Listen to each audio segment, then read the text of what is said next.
he's gonna beat me up. But Brendan Schaub said the same thing, so that kind of made me nervous. Oh no! Oh no! I said something the same as Brendan Schaub. Oh no, Chris!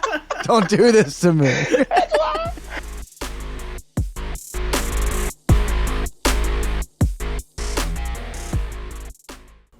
Welcome to episode 20 of A Fighting Chance.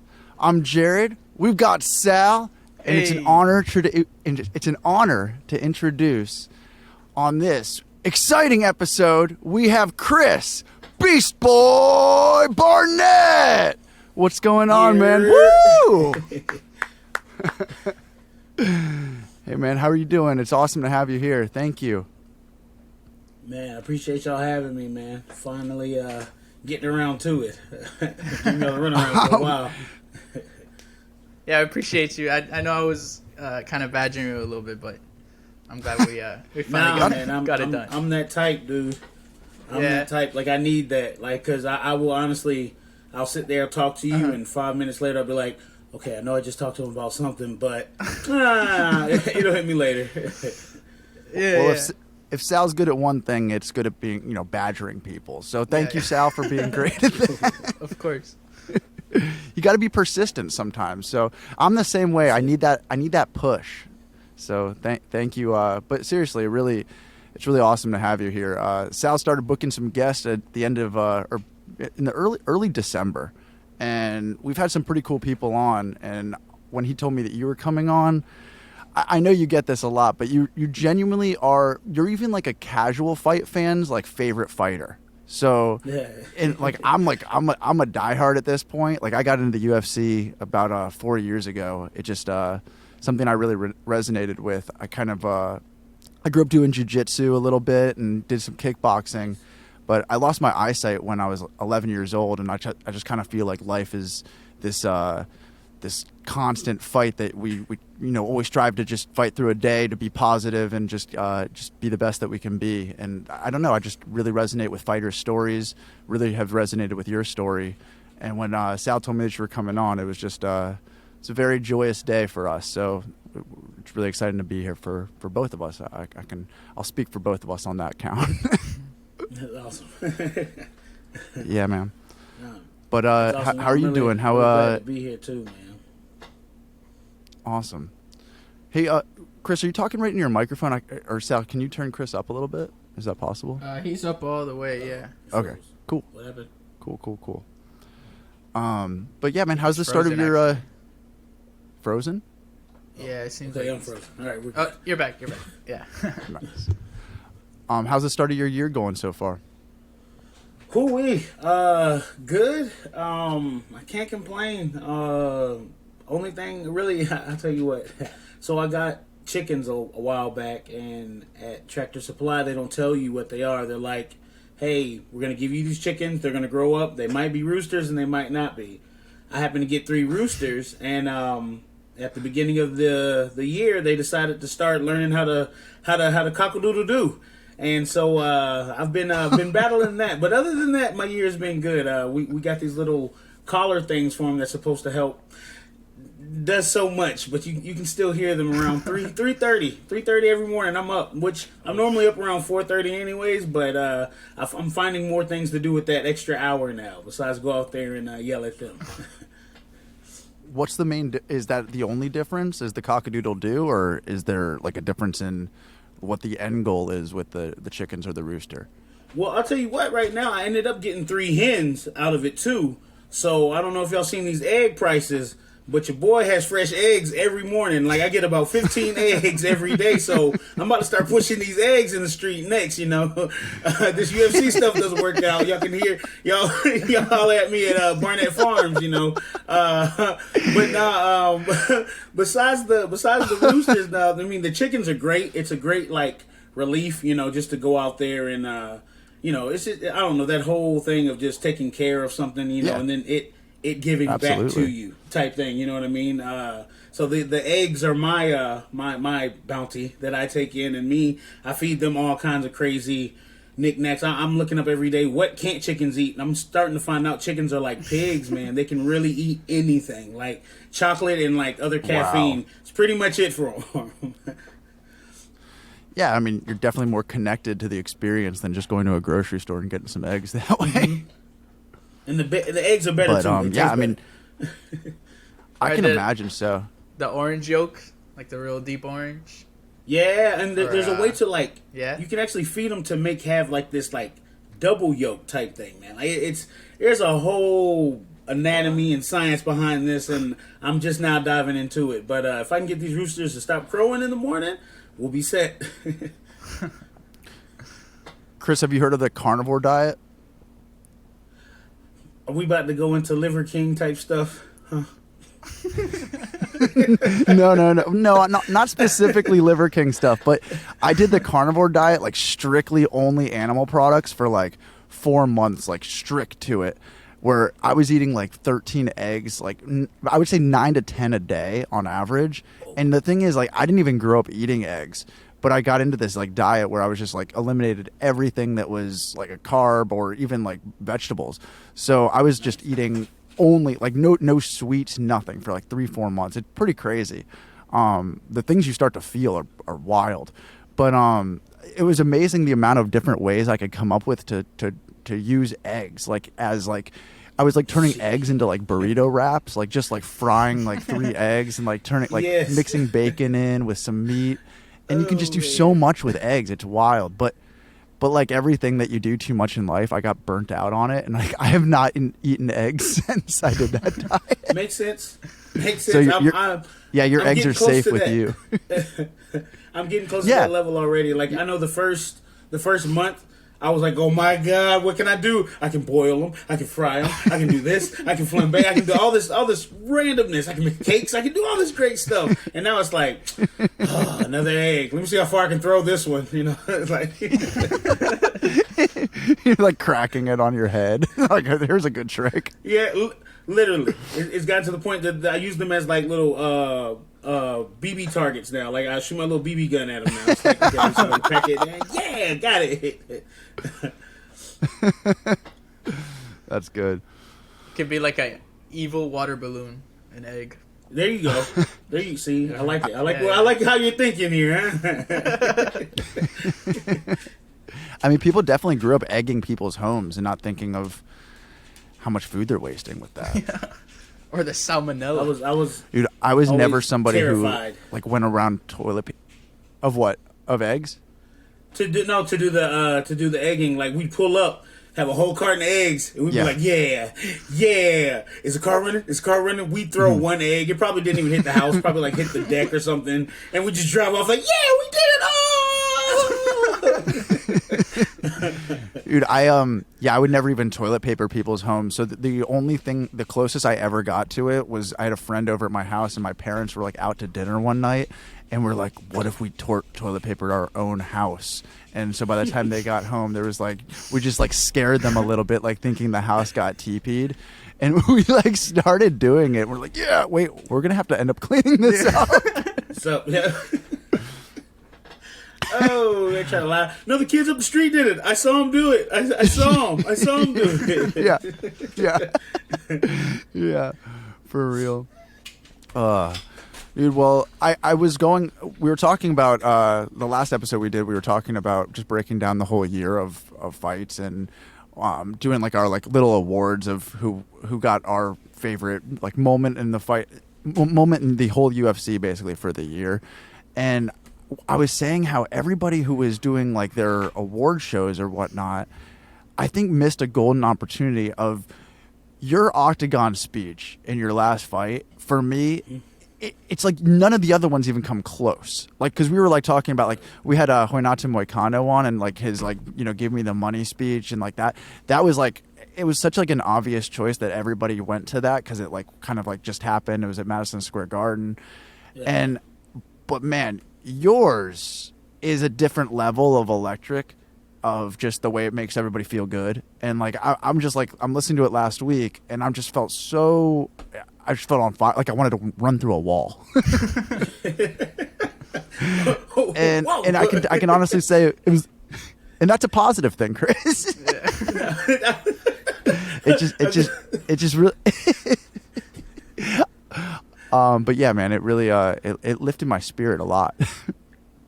That's awesome. Like, and the bad thing is, I have to go back and listen to it because that's like, that was just me in the moment, man. Like For sure. The way the crowd made me, like, honestly, like on some Goku, give me your spirits, please. Like, you know, like I needed the energy, and the crowd was there to give me the energy. And sure enough, man, like between that and then that doctor telling me, after this round, I'm going to have to call it. And I was like, say less, you know. And then it was like, 30 seconds into that second round, they were, Barnett. And I was like, yeah, you guys do believe. So, yeah, man, like, sure. But that speech was from the heart, man. Like, I had to go back and listen to it a couple of times myself just to be like, okay, I said, what?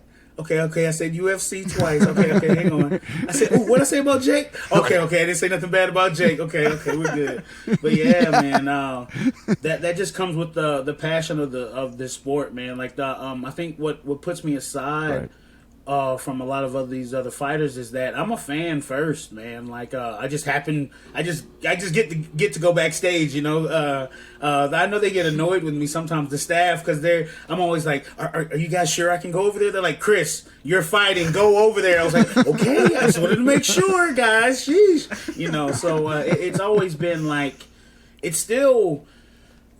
Like I still haven't grasped it all. You know what I mean? Like, somebody got mad at me the other day because I was like, yo, this is still a hobby of enjoyment to me. You know, it's not a job. It's not. Right. It's not pressure, man. Like, this is what I want to do. I'm doing it, but it's also like a side gig. Like, you know what I mean? Like, there's so much more going on. You know, and I don't know. I think it's just the entertainment aspect of it is like, I understand what people put in, and I feel that. And so therefore, with what I feel, I try my best to put back out there, and it's awesome to see it reciprocate back to me, you know?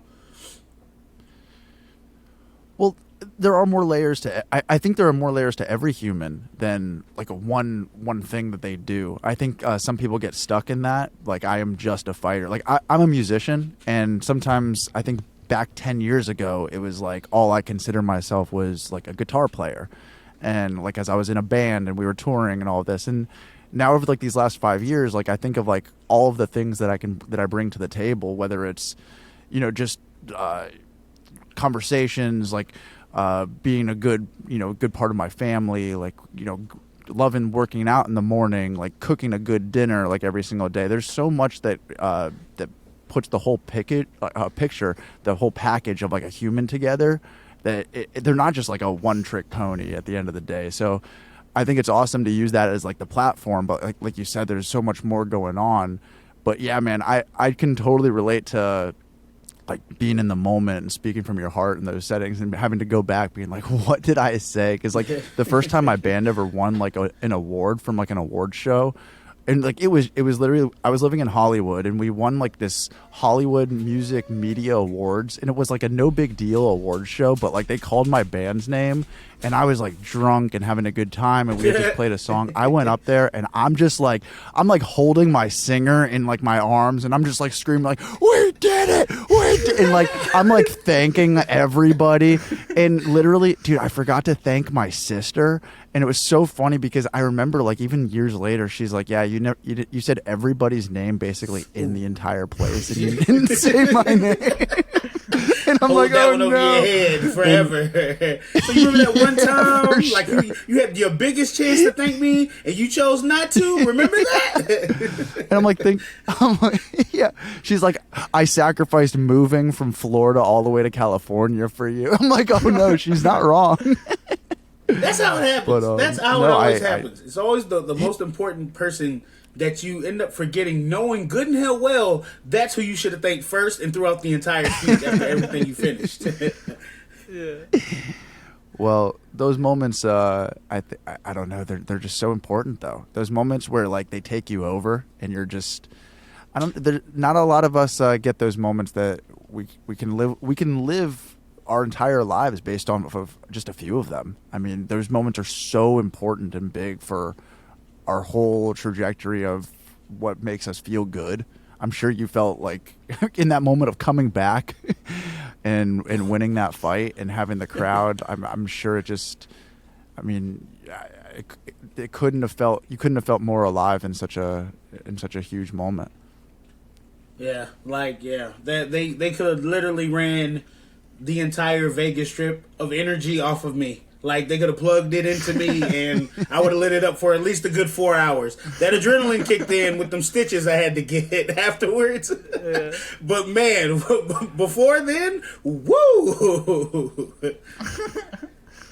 Have you just always been, like, having the energy to fire people up, like, your entire career, though? Like, even Tae Kwon Do, back to those days, like, have you just always wanted to turn it into an entertainment, like, make people, like, enjoy watching you get excited, even the people who aren't like diehard fight fans? Like, has that always been important to you?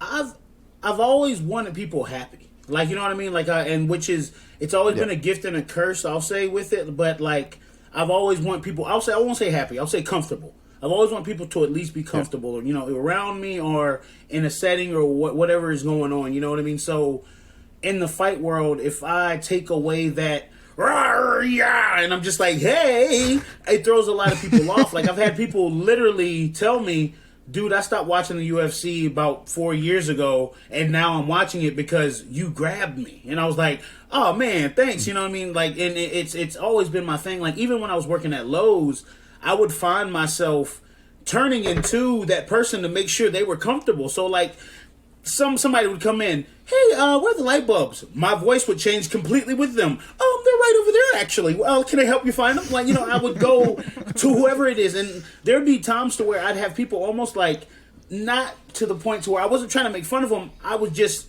mimic it to almost make them feel comfortable. Like, excuse me, sir, where are the things? And I'd be like, oh, they're down there on aisle 3 if you want to find them, you know. And I would just completely like change just so I could grasp on it. And a lot of the times they would be like, okay, cool, this guy, you know, whatever he's doing, it's working, you know, let me follow this guy, you know. So my thing is, I've always wanted you to just be able to feel your best you around me, and I know if I show myself to you, you can show yourself to me with no judgment type thing, you know. So comfortability and just being honestly happy at the end of the day. Like, I guess it does boil down to that. Yeah, like, just being happy. Like, life is too short to frown. Like, it takes more muscles to frown, you know. So why waste that strength, you know? So that's always just been my MO with just everything in life. Like, I never put myself in like a leadership role, but I would always get in trouble, like on wrestling practice, because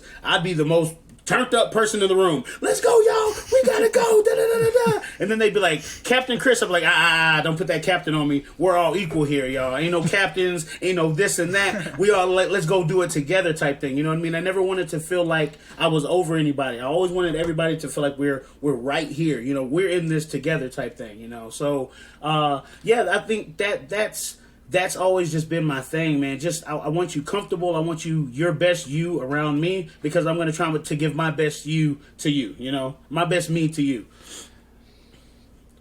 Those are difficult lessons to learn, and literally the most valuable. I mean, we live in a society where everybody's talking about mental health, and what you just described is such a perfect recipe for being okay.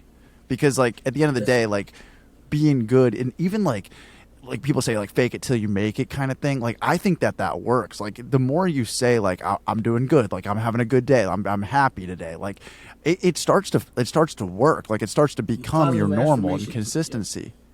Yeah, 100%.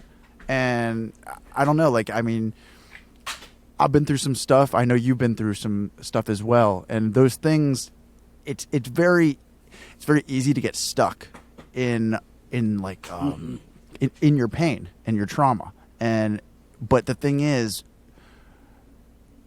nobody's going to feel good. Like, you're not going to be okay. And what you're describing is truly a beautiful and effective recipe to actually put one foot in front of the other each day. And I commend you for that. And the thing is, there's so many people who, and I don't ever want to feel like I'm like coming down on anybody else, because I know how hard, like, life is challenging to navigate. Oh yeah. But the recipe that you're describing is so simple and effective. Definitely. Like that's one of my big things, man. Like I'll try to always end like quotes with is just get 1% better every day. 1%. I'm not asking for 50. I'm not asking for 20. Just 1%. If that 1% is you tied your shoes 5 seconds faster than you did yesterday, guess what? You did something better than you did yesterday, you know? So once you get that ball rolling, pretty much exactly like what you were saying, once that ball starts rolling of, okay, I'm out of bed, whoo, brush my teeth, here we go. Right. Let's go, here we go, next thing. You know what I mean? Type thing. It sometimes people take it as, oh my God, it's annoying. But then once it starts rubbing off, you're like, ha ha, what I just catch you saying? Yeah, whatever. I got up. Sure. Yeah, I'm feeling good about it, you know? So it's just, man, it's so easy. It's so easy to be like, ugh, I hate this, I hate that, this and that, da. I like challenges. So why do you hate that? Right. So let's find another reason of why we can actually like that. You know what I mean? It's just always been one of my goals to.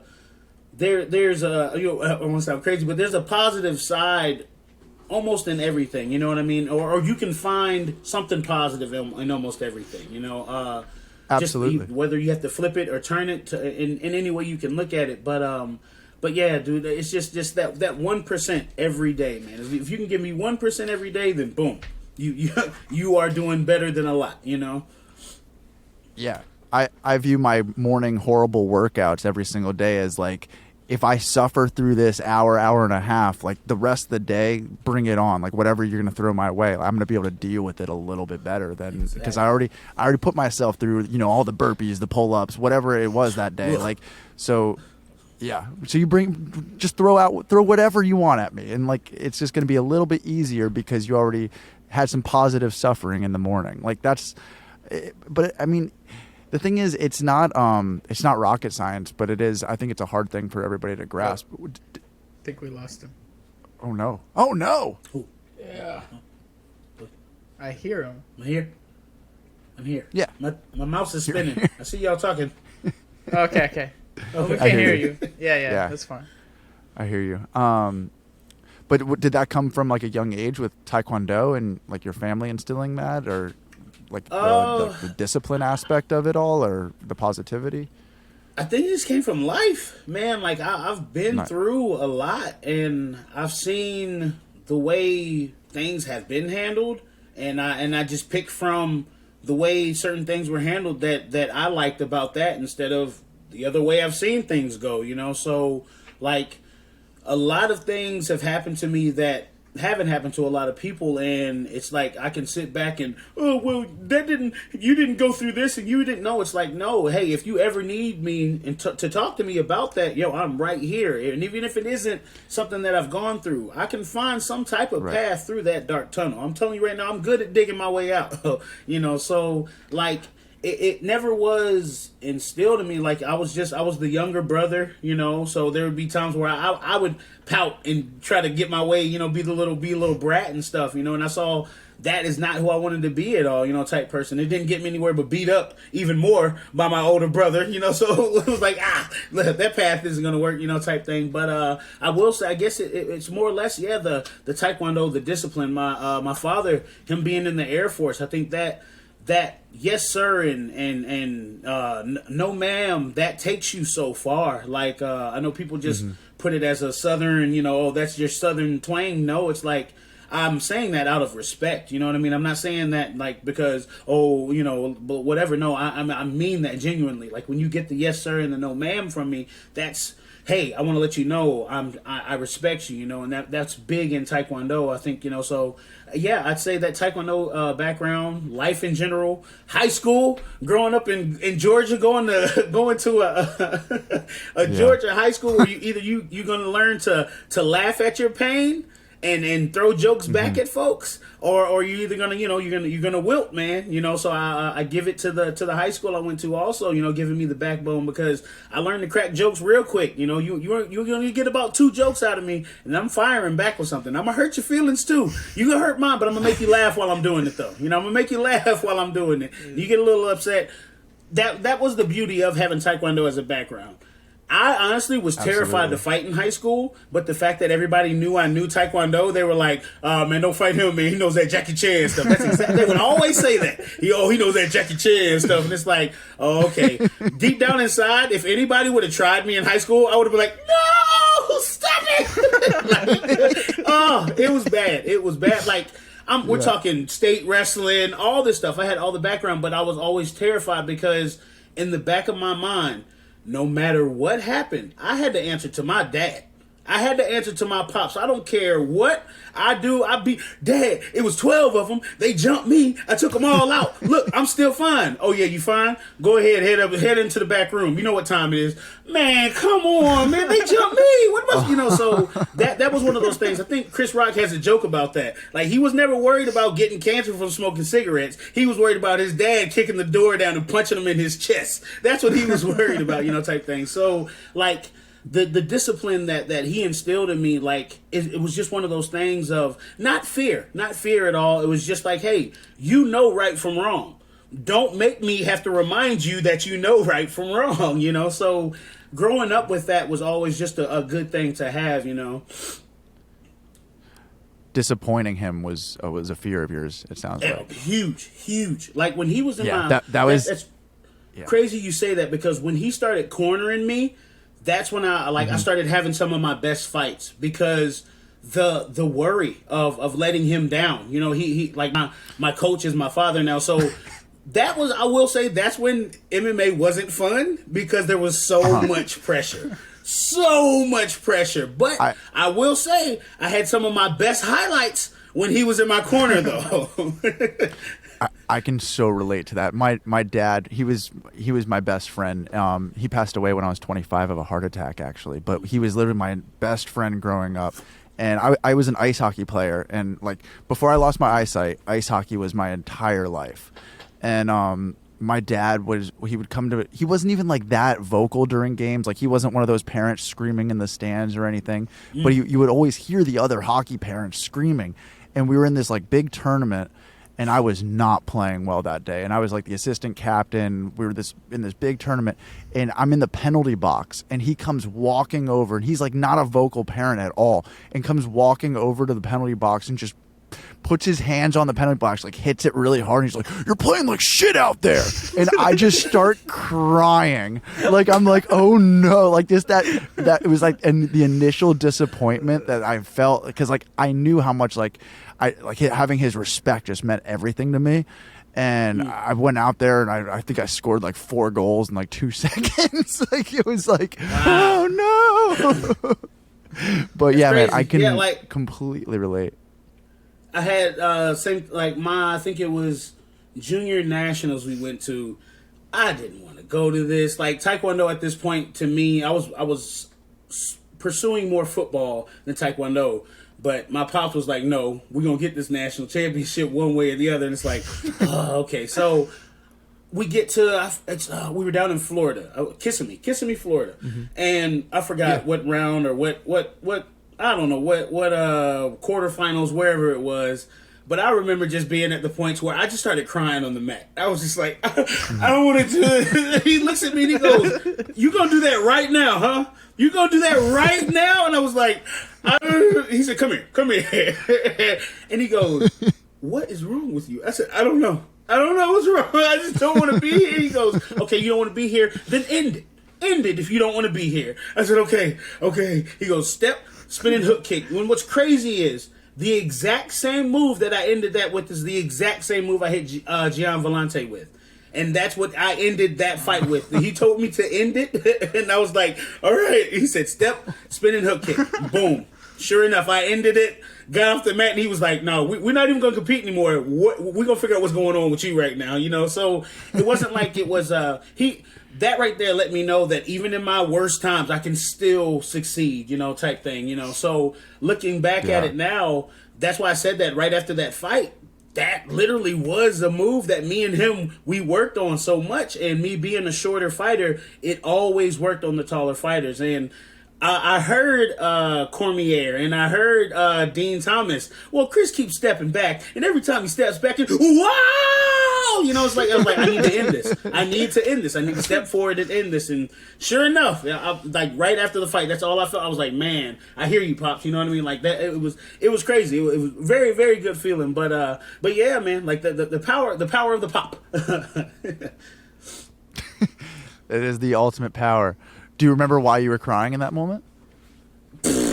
Couldn't tell you. I don't know if it was anxiety because the dude was good. Like the guy was up on points and stuff. Like I think I was done. Like I knew I was already lost type thing. Like I think he was up like in Tae Kwon Do, like you get gapped at 10. And I think he was up like 8-2. So he only needed like 4 more, you know, to shut this whole thing down. And I was like, you know what? It's dumb anyways. He kicked me in my head. That's probably what did it. He kicked me in my head twice. And it's just not a good feeling. Like you still have the helmet on and stuff. It's just really just. I think I might have been embarrassed. Now that I think about it, I might have been embarrassed because the way he kicked me in my head. You've got padding on each side. Tell me why he managed to kick me twice in the face. In the face. Kevin Hart said if you get kicked in the face, you deserved it. You know, so that might have been why I was just upset at that point. Was just like, this man just kicked me in my face. And like it wasn't like the padding, it was the ball of the foot. You know what I mean? So I got to smell his foot as it hit my face. So yeah, it might have been the funk of his feet making me cry. You know, onions make you cry type thing, you know. So I don't know. But at that moment, I had enough. And I wanted it over. And sure enough, Pop said, you want it over? Then end it. And I was like, okay, I'm going to end it. Oh, that's awesome. It's not like obviously on the level of a national championship, but I did a jiu-jitsu tournament a couple times. I think it was Naga. And nice. I was like one of the bigger kids, and in my division there was only one other kid. So the first competition that I had, it was against him, and he was so much stronger that he kind of just like ragdolled me, and it really threw me off. And so when I got to the second competition, like, you know, you spend 6 months training, like, all right, I'm gonna come back, next one's gonna be awesome. And then I look, and the kid's there, and he's the one that I have to face again. And it's the same kind of, obviously I didn't get kicked in the face, but I just kind of broke down. I was like, oh no, I'm going to lose. I don't know what to do here. And it messes with you. I got butterflies. I was like, it was bad. I ended up winning actually, but it was nice. But, against the same kid? Against the same kid. Yeah. He quit in the match. Like he kind of, I didn't stop, and I saw him. He kind of just, at a certain point he just kind of gave up, and I was like, all right, I can win here. But yeah. Did he cry? It's a horrible feeling, huh? Did you make him cry? I think after the when they put the arm up, I think he cried. Yeah. Has there been a trilogy? I haven't competed. I want to compete again, but dude, you guys are 1 for 1. We gotta settle this. Yeah. No, actually, two for one. I won the last match. Yeah. Okay. Oh, you gotta get him on the pod. Let's do it. And in the blue corner, I'm rematch in the century. You thought you got me, but I'm coming back. Dude, I'll be I'll be your referee. I'll be your judges. Oh snap! Hey, so it's like completely rigged for me to win. Yeah, dude, we basically already have we already have blind judges watching the UFC, so I'll be the blind judge that watches your halfway there. Yeah, Chris knows what I'm talking about. That's why you don't leave it to him. You got to end it. You got to end it. You know that. you know that very well. So how are you training every day right now? What's training like for you? Yeah, man, back into it. Just not waiting on the call. How can I say? We'll say getting back into it, getting back into the flow, helping a lot of other fighters. Also, I don't know, Carl from ATT Lima. He just got on. He's a 205er, but he won his tough fight or his contender fight at heavyweight. So yeah, we were like, why not? Hey, as long as you ain't got to fight me, we're good, man. There's a whole list of guys out there you can go ahead and fight. But man, just getting prepared. And what do they say? If you stay ready, you ain't got to get ready type thing, you know. But I will say after that fight, I had, because we'll say 7 days. 2 days before they flew us out, I totaled my car. A deer decided to play red light, green light, and I don't know. I guess he told me red light. I didn't see it. So hit that deer, totaled the car. I didn't even know cars had leg airbags, but that's how big this deer was. My leg airbags went off. My side passenger airbag went. No one was in the car, and the side passenger airbag went off. And then the airbag in the front of the car had went off. So I hit this deer, and my only thing is I need to find this deer, because at this point, it's me and this deer. I got to get you just made me miss training, so I'm going to get some training in, And then what do they say? You're supposed to, humanely get rid of the deer. Oh, I was humanely going to do it, all right. But yeah, couldn't find the deer. Of course, couldn't find the deer. That deer was gone. Really? Deer laughing at me. I heard giggles off in the woods, and I was like, there's that deer. But so yeah, I completely totaled my car before this last fight. So that had set me out. And you can find so many excuses when you don't have a ride, and you're like, no, don't worry about it, man. I don't want to take the time up. You don't have to come get me. No, I'm good. All right, let's go. Yeah. Oh, what they just so I will say it got not bad, but nowhere near what I like. Because normally I'll take a good week, 2 weeks off. I done took a week from my kids. I got to give back to them, type thing, But this last time, not my kids, man. We going to Disney World. We gonna go to Disneyland. We just got back from Australia last week, man. I don't know, So, but yeah, no. So we got a new vehicle again and whatnot, and no excuses. I know Austin. There's a guy named Austin Green. He should be getting signed too very soon. If y'all get a chance, look him up. Y'all should definitely have him on too, because he'll be signed soon. He actually does a lot of AEW wrestling. I think he's actually wrestled against the Big Show in one of his one of his bouts and whatnot. So he's a hot name that's coming out. He just had a fight 2 weeks. What are we in? Oh, we're in the new year. Wow. 3 weeks ago. 3 weeks ago, and just smoked the guy, man. Everybody he's fought. He's a heavyweight. And he pulled a triangle his second to last fight. A nasty triangle. And we're not talking your heavyweights that come in 235, 220. No. Yeah. My man cuts from 330.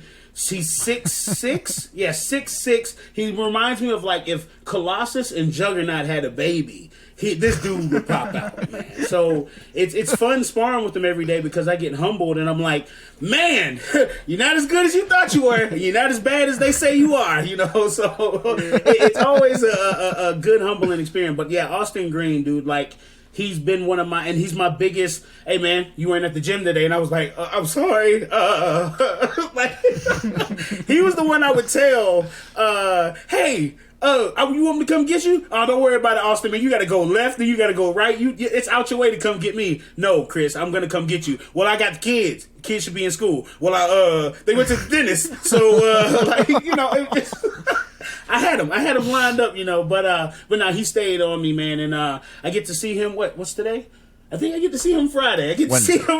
So, nice. But yeah, man, that's just been the whole spiel of it. I'll say getting ready for this one, and then as I don't know if y'all know or whatever, that last one when I fought Boudet. I literally, when the deer hit the car, I laughed, and people were like, are you okay? Are you going to be able to take the fight? I was like, guys, I don't think you guys know what I went through with that last fight. This right here is literally a joke. So, yeah, I was like, give me the ticket. Where's the plane ticket? Let's go, type thing. So, it's again, falling back to that, just falling on these experiences, and I could sit there and, I can't take the fight because the deer beat me up first. And, no, I was like, all right, you know what? This deer and, damn, I forgot his name. Who did I fight? Jake? Oh, my God. It's happening Jake already, y'all. No. Oh, why can't I think of his name right now? I got the deer's name right. Why can't I think of his name? Vellante? No, not Vellante. Who did I just beat? The one before that? Oh, Jake Collier. Jake Collier. Why did I want to call him Chandler for some reason? Oh, I've been looking up John Jones' brother, Chandler Jones. But anyways, so but yeah, okay. Collier. I was looking for anybody, to fight after that deer hit me. So, but yeah, man, just those type of situations I grasp onto, and I look at how I handled it, and those are the moments that I dial back on. Like those are my wins to me. Instead of me being angry and the biggest accomplishments is I love looking back on situations and being like, you could have blown up, you could have been mad, you could have been this, but you handled that well. You know what I mean? So it's always good to pat yourself on the back sometimes. I'm my biggest critic when it comes to certain things, but then when it comes to trying to boost myself up, I'm also my biggest fan too. You should be able to be, because I mean, getting through things is sometimes the biggest feat in this entire world, and getting through when life's throwing constant storms your way and you're just batting them away and making other people a source of light.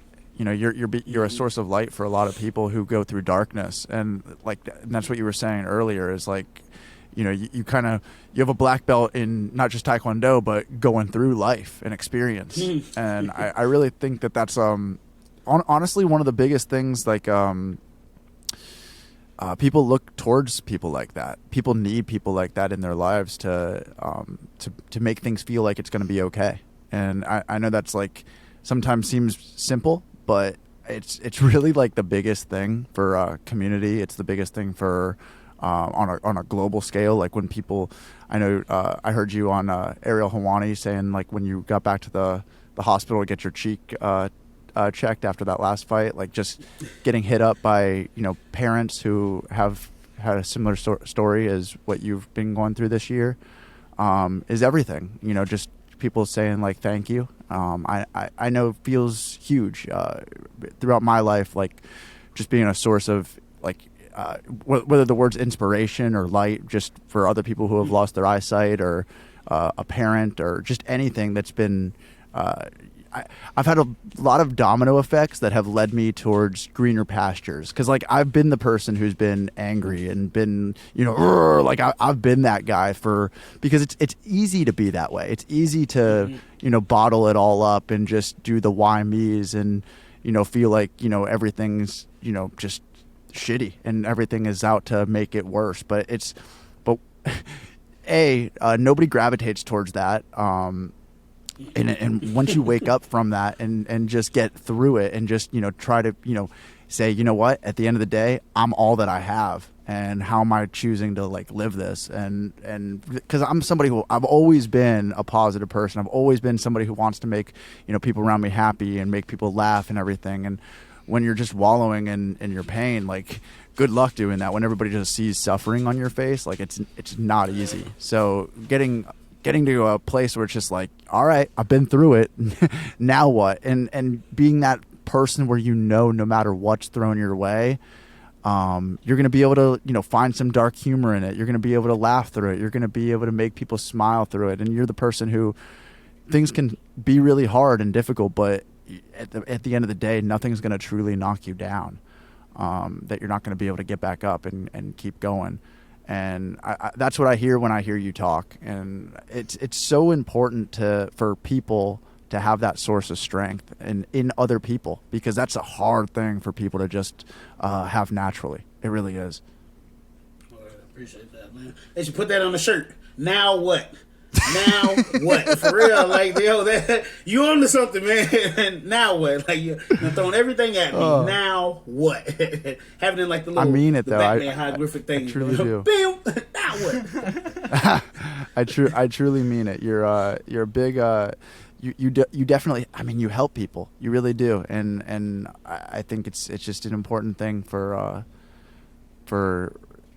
like you said, you give yourself a pat on the back every once in a while when you feel good. And it's so hard for people who are, because we're also self-critical. Like we have, I mean, even having like a high self-esteem and having confidence throughout, it's easy to feel bad, especially when you're trying to, get 1% better every day. Like days are going to be hard. Days are going to be, improving on something every day is a tough thing. So, but it's good to stop and just be proud of yourself sometimes.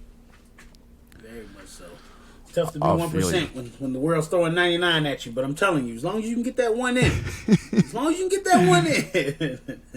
Yeah. Well, it's a tough world. We do live in a tough world, but I think I think there's so much joy it's easy to find. Did you grow up do you love comedy? Because I get a sense of like you definitely you're funny, but I don't know if it comes from do you enjoy listening to comedians or just something that's just natural for you? I think I froze. I heard comedians. That's all I heard. Oh, I asked if. Can you hear me now? Yeah, I can hear you. He's There we back go. now. Oh, cool. No, I was asking if did you grow up loving comedy, or is comedy just something you're just a natural funny guy? Yeah, I think between my mom and my pops, those two, I started once you start getting older, you start seeing where you get a lot of you from, and they're how can I say? They're both very quick witted, and my dad is a smart asshole. I'll say. So he's got jokes for days, and then they're the type of jokes that'll have you walk off and be like, "Man, hang on, wait a minute, what did he mean when he said that? Am I dumb? No, but yeah, I mean, of course, again, that was always a way to escape quote unquote pain is laughter, man. I don't even want to bring up some of the comedians, but the Bernie Macs, the stuff like that, dude, the people that were willing to put themselves out there, and it's does he know what he just said about himself? And he's sitting there laughing. It's well, shoot, if he can laugh at that, then I can laugh at stubbing my toe, up the steps the other day, Yeah. So it's just being able to. I think that was a big thing that we'll say I might have been too young to be watching some of the stuff I was watching, but even then, I would never go to school because I knew my pops, if I dare said anything half these comedians said, I went to school and said one Eddie Murphy joke, it would have been a wrap. But those were the we'll say outlets, the easy outlets, and then being able to look at the way they would form jokes and make people laugh. I loved the way Eddie could control a crowd and make people laugh, and the joy that people would get. Even when he was talking about people in the crowd, he's talking about this person and they're laughing at him while he's sitting there talking about him. You got one leg, and the man's sitting there, I do have one leg, oh my God. It's what? You know what I mean? So, the way comedians can control. So I will say, again, it all goes back to that entertainment thing, and then the way they can tell a story, and articulate to bring you to understand their world to where you can form it to something that you've gone through also, and laugh about it, So again, I don't know why I'm bringing up Kevin Hart I'm about to sign to him or something, but he had that one perfect stand up, laugh at my pain, man, and we did, that man talked about everything possible, you could talk about, and we sat back there and we laughed at him, and he. At the time, I'm sure he wasn't laughing at it, but again, he dialed back, looked at it, and turned it into comedy. And now look at that comedy. It's making thousands and millions of people laugh, So that's I will say that's a big thing is I know if I put in my all to whatever, I that reaction is what I want from it. And even if I'm waiting on the day I get booed, I'm in somebody's hometown. Well, I guess with Vellante, I was in his hometown or whatever. I still didn't get booed, but I played the part though. I came out there to that New York music. That's how you get them, You gotta trick them sometimes. What you say, fake it till you make it. but even the boos, it's still some type of energy. I know how to take those boos because a lot of those boos are just them. I've seen those comments, guys. I know y'all are oh, I really don't want to root against this guy, but, so it's I know deep down inside you want to be all right, Chris, go ahead. But on the outside, you got to, boo, get out of here, Beastboy, boo, we don't like you. I'm just joking, I really like you. So I get it. But again, that's how I'm going to perceive it. I'm going to hear those boos. Well, who was it? It was Cyril Gahn, actually, when he walked out in Houston against Derek Lewis, and he was playing, who was it? Oh my God, still tipping on fofos. What can I think of his name? Mike Jones and Slim Thug. He came out playing that music, and the crowd was like, yeah, because they thought it was Derek Lewis. Then they instantly started booing him, and he started laughing. I said, yes, that is the exact energy I'm gonna have if they ever boo me. I have no choice at that point but to laugh, because I know, like, you know what I mean? It's like, you see somebody trying to be mean, and you're like, come on, man. I know you want to crack that smile. Crack that smile, man. And so, yeah, man, like, it's just the energy, dude. It's all about that, man. Have you ever heard of Reddit Roast Me? Like on the website Reddit? Yeah, I had this, it's crazy you said that. I had somebody invite me to a Reddit thread. They wanted to do a Q&A thing, and then my friend, he warned me. He was like, hey, this isn't Twitter. This is different now. Yeah. I was like, well, what do you mean? It's very different. So I just wanted to stream me playing music on Reddit, because they get like big audiences for live musicians on there. And in order to do it, you had to like build up your Reddit profile. So my friend said, oh, just to make people like aware of you, do a roast me, where you're holding a sign that says roast me, and like you give them some information about yourself. So I wrote out this whole thing that was like, yeah, at 11 years old, I lost my sight. Like, my dad passed away at 25. I got divorced when I was 28. Like, let me have it kind of thing. Dude, I got 3 million people to see this thing in like 2 days. I bet they Dude, ate you alive. it was but it was so much fun. Oh, and the last thing was like, and just recently got engaged and have no idea what my fiance looks like. Let me have it. By like 6 p.m., she was on it too. Like, we were like, dude, my phone did not stop. I've been trying to be a successful musician for like 15, 20 years now. This was the most success I'd ever felt. My phone did not stop vibrating with new notifications for 2 weeks straight. Just the whole night, every single night. It was crazy. It just did not stop, with people just ripping me a new one. Oh no! Oh man! Oh my god! Oh, right in the middle of my story. Are you okay from that? 3 million views. That's a lot of. Whew. Yeah. Man, it's technology. I'm telling you. It's tough for me too.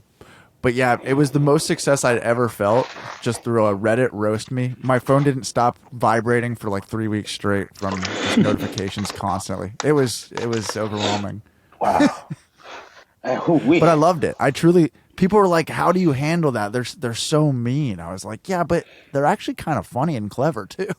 Yeah, there was a lot that were like, damn, this is creative. Yeah, they were. When I do get the Twitter trolls or the Instagram trolls, it's like, I'll put the laughing emojis under it, because half the time I end up laughing at it before I feel anything. I'll read it and I'll be like, oh my God. Like, because sometimes it's crazy, because what they're poking at, you'll go to their page and it's like, dude, really? You got the nerve to say what about me? Okay, buddy. We see who you're really talking to. Yeah. But no, I honestly think if at any point in your life you ever want to try to write like a 15 to 20 minute stand-up routine, you already have the energy that it would take to, if you ever have it in you, I think you should give it a shot, because it's, you make everybody smile and laugh. And you're a great storyteller. Look, he's going to beat me up, but Brendan Schaub said the same thing, so that kind of made me nervous. Oh no! Oh no! I said something the same as Brendan Schaub. Oh no, Chris! Don't do this to me. Yo, it was funny because when I was in the studio, I felt bad because the guys around. He was probably jealous. He was jealous of your timing. The studio guys go, man, that's crazy. We've never had a fighter and a comedian in here. And I looked over and I was like, oh. That's like, funny. Come on, man. Don't That's do that to funny. my man.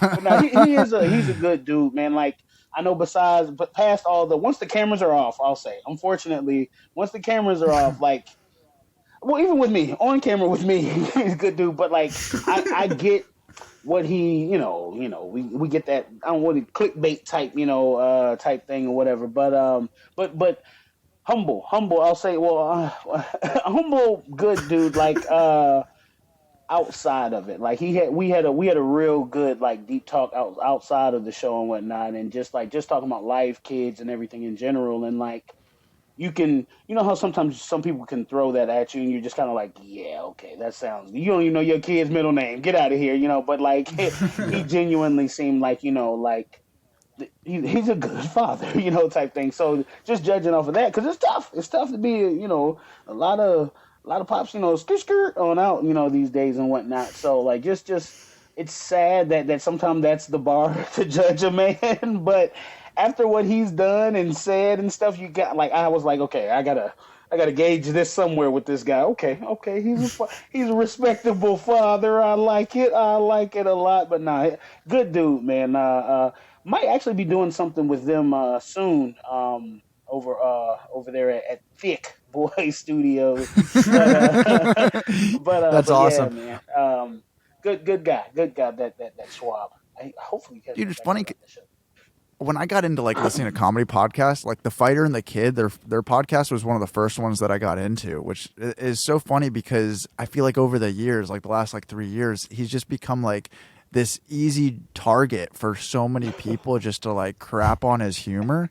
And it's so like, it sucks, man, because like at the end of the day, like the guy was an amazing elite, like heavyweight fighter and had a good career. Yeah, he's an insane athlete who's now just been like working his ass off to be like successful with something else, and he's got like, you know, 20 different shows going on all the time, and he's putting himself out there constantly. And like he's the kind of person, like, just because he's like this alpha type of person, that like he's going to attract crowds of people who just want to, like, you know, think that they're funnier than him and like take digs at being like a troll to him. Like, it's got to be a tough thing to navigate, like all that emotionally, because like at the end of the day, we're all human. So like having people sitting behind their keyboards attack you, and like I don't know, because I've heard it's gotten pretty bad for him on Reddit. I don't know if it's gotten as bad as it's gotten for me, for him, but it's gotten pretty bad for both of us on Reddit. He has a whole subreddit for just hate. I mean, it's pretty bad. I was the number one seen thing on Reddit roast me for 2 months straight.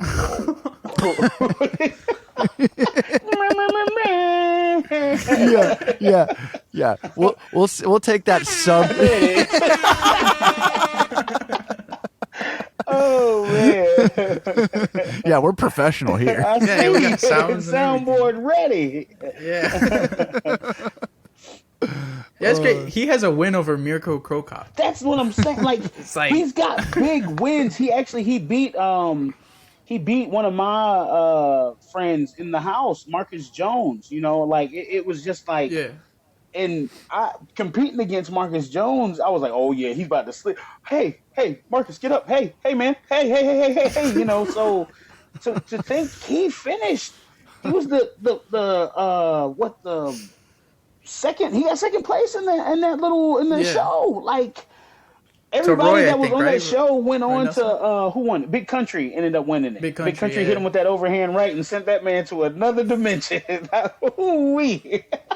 We talked. I mean, to be fair, not a lot of people survive. Nah, yeah, it's something about this body size and that overhand right. Like Mark Hunt, Big Country, Daniel Cormier, when he would throw his overhand right. I think that's what I'm missing. That is what I'm missing. I'm the only UFC heavyweight without an overhand right knockout. So hey guys, spinning heel kicks. Yeah, I got everything else except for the knockout, the overhand right. But yeah, man, like he's got big wins, and it's like. You said it exactly. It's that alpha mentality, I think, that really gets him in trouble. Yeah, and then like, it's too many Chiefs in here, man, and like, just what would you say? He's got a whole subreddit just of hate alone, you know. So yeah, like now there's times where he puts himself there. Like I'm like, dude, really? Yeah, you said that out loud? Like, come on, man. We gotta stop. Give yourself 5 seconds. Think. And then speak, sir. Well, he's in this weird world where like his fans are also his haters, which is like this this very interesting like new world of like celebrity that also exists, because there's so many people you can just follow on anybody on Instagram. So, but he's got like, it's like the same people who would troll him would also probably go to see him live, like if he was in their town. It's those guys that you better not talk about shops. I talk about shops. It's like, whoa, all right, hey, I talk about shop. My bad. We get him. Gringo Poppy's my favorite and least favorite stand-up special. And I hate him. Wait, what? Yeah. Yeah. No, but Oh, man. whatever. The thing is, at the end of the day, he's probably as happy as he can be and doing I a will great tell you job. that. So all that hate does nothing to him.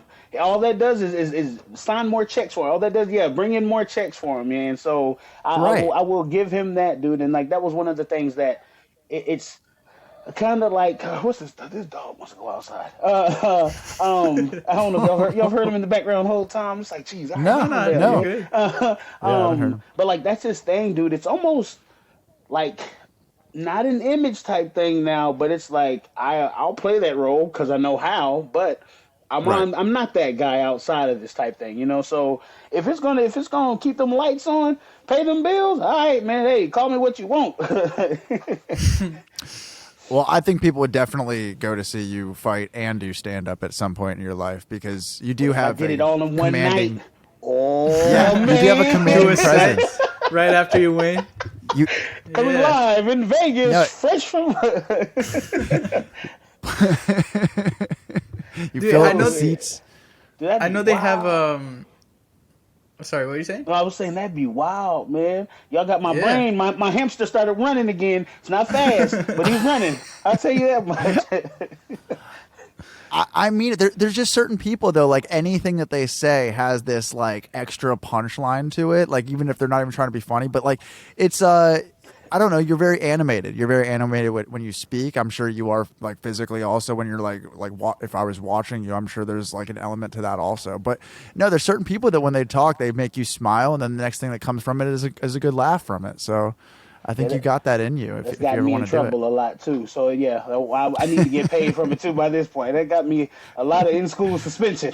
Well, really, Chris, was that appropriate? No, it wasn't, man. But it was funny. You even chuckled. Go to the principal. Ask Brendan. Maybe just ask Brendan, and Joe Rogan will tell you how to do it because I think that's what happened. You know what? Half of that's Joe Rogan's fault because Joe Rogan was like, "Hey man, I think you should do this. I think you should get on stage." And it was like 2 hours later, "Hey man, I think you should get off stage. I don't know why you did this." It's like, wait a minute, wait. Yeah, he also told him to retire too. Like. Yeah, he told him he's like, just do comedy, do the podcast, stop fighting, and then he's like, I don't know. Brendan says too much. He's like, what? Bro, he said something the other day. Where he was like, I'm like a sitter for someone needs to like watch over Brendan and make sure that he says the right thing. I'm telling you, you got mad. Like get him a little choke collar, zap. Hey, wow, what were you about to say? Zap. Oh man, keep that one to yourself, sir. Yeah. Dude, I know they have I don't know if they do it anymore, but the UFC does like a comedy show and a couple. I know Andre Philly did one. Like you can do sets if they still do it. Yeah. I forgot what it was called. Oh, they're missing out. They need Chris Barnett there. I was about to say. Yeah. They gotta get you on there. Let me see. Would you write something or would you just get up there and wing it? Okay. After watching Dave Chappelle and what he went through, I think I could wing it for about a year or two, and then I'd have to start like dialing into some things. But I think I've got enough, as they say, trauma is laughter. I've got enough trauma that I could share on stage and make funny. Real quick. That's what I'm thinking. One of my friends actually, he's his set starts off with, "I'm a prisoner, I'm autistic, and my brother's a pedophile," and then you're like, "Whoa!" And the way, again, laughing at his pain, like the stuff he's saying, you almost feel bad. You're like, dude, do you need a hug? Or he's good, he's all right. But like he honestly, it's crazy that all this is being said because he actually was like, dude, as soon as you get up there, he goes, if you thought fighting was whatever, this is even more of a rush. He goes, and you don't have to worry about anybody punching you. I said, yeah, right. Will Smith just walked up on stage and slapped the shit out of Chris Rock. Dude, Chris, that right there, that was a beautiful joke with such a good setup. Like that timing was perfect. Like you could have literally said that you could have said that on stage and been like, yeah, I've got a friend who had a brother who was a pedophile, and he said, Chris, like fighting, if you think fighting is a rush, you're never gonna get punched on stage. And then I said, yeah, right. Like that whole thing was a joke for stand up. like that's just me. Like that's the thing. Like I think if I wrote, I might mess myself up type thing. You know what I mean? Yeah, for like, sure. Yeah. So You could do I an think you could improv too. set. That man, that used to be my thing. Drama. Oh man, Yeah. 10th grade drama class. I mean, you couldn't tell me nothing. Improv, sign me up. Yeah. Yeah, it's. You're very, I just looked it up. It's called UFC Comedy Jam. I don't know if they still do them. That's one they did was last year. But they had Chael Sonnen did a set. Oh wow. Dean Thomas did a set. Yeah, Dude, Chael, yes. I love Chael Chael. probably was killer. I I love gotta watch Chael's it. humor. Oh man, yeah. all right. Well, I think you're needed for this year. Man, sign me up. Well, tell me where to sign up. Do I need to go to Reddit and tell them to sign me up? Apparently, You got to get roasted first. Yeah. oh man, Yeah, I don't know if I yeah. can Do take it for that. a year. Record your sets for a year, and that's your hour special. Perfect. That'd be perfect. I'm here in Atlanta too, and they've got all those little comedy sellers and come do 15 minutes every. I get the little Facebook invites, and I'm like, no. Okay, But, so they're already like on you to do it. not like just to go watch. No, like- that's it. like ads. That's it. Not to be in it, just the invite to go see, not to be in it. But yeah, like they're even here because I'm technically in Athens. Which go Bulldogs! Woo! Yeah, get out of here. But like they have like two or three shows every no, 2 shows. I'll say 2 shows a week. Something called the Spotted Frog or something weird like that, and then some. Yeah, see exactly. That's the face I make when I hit, like when it pops up. I'm like, nah, it's gonna be 4 people, and it's gonna be my mom, my brother, and somebody else I know. I already know how this is. dog. Everybody. But yeah, like So- I might check out one of those Atlanta ones and get the vibe in there first, and then might pop up, do some hidden work. Next thing you know, TMZ, boom, boom, boom, UFC fighter on stage gets booed. No! Get slapped in the face. He allowed the slap to happen. I didn't know I could hit him back. I didn't know.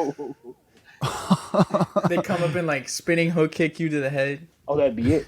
I fall on the ground. Trust me. Whole club. Change the club's name. That club's gonna be called Club Barnett by the end of the night. Chris, you said you're in Athens. Have you ever been to a Shane's Rib Shack by any chance? Yeah, actually, the first one I went to was down in Tampa. Like when they first started. Oh, well, I was saying Tampa. They first started coming out, but I've been to the good old Shane's. Dude, all of them closed in Florida. All of them. So, What? and I grew up like all of the my. first one I went to. I don't know. I really don't know. It's like somebody who was running them in Florida just didn't do it right because all their food was so good at every single one of them. Like all of my friends in high school, we lived like a few blocks from a Shane's, and we would just like go when we were like hungover to Shane's like all the time. And like there was also one at FSU, like right outside of Florida State, and like they would go to there, and then they all closed. But then the ones that were still open were in Georgia, and every single time like I'll be in. Anywhere near a Shane's, it's a mandatory stop for myself. Here, I got news for you, bro. Uh-oh. What? Panama City Beach Shack. They have one more in Florida. Bum, bum, bum. Really? There's one more. All right, guys. See you later. Yeah. Hey, what happened to him? Where'd he go? Oh man. Blind man driving to Shane's in Panama. Have y'all heard of Guthrie's? Does Florida still have Guthrie's down that way? I haven't heard of Sounds Guthrie's. familiar. See, they got rid of all the Guthrie's up this way, and it went down to Florida. And it seems like Shane's came this way and left Florida. That's wild. But Guthrie's is like we'll say it's Like the Cane's? the Walmart of Cane's. We'll say. You gonna get what you pay for. That's all I'm gonna say. Yeah. Hey, the world needs more places like that. I'm telling you. Have you guys had a golden chick?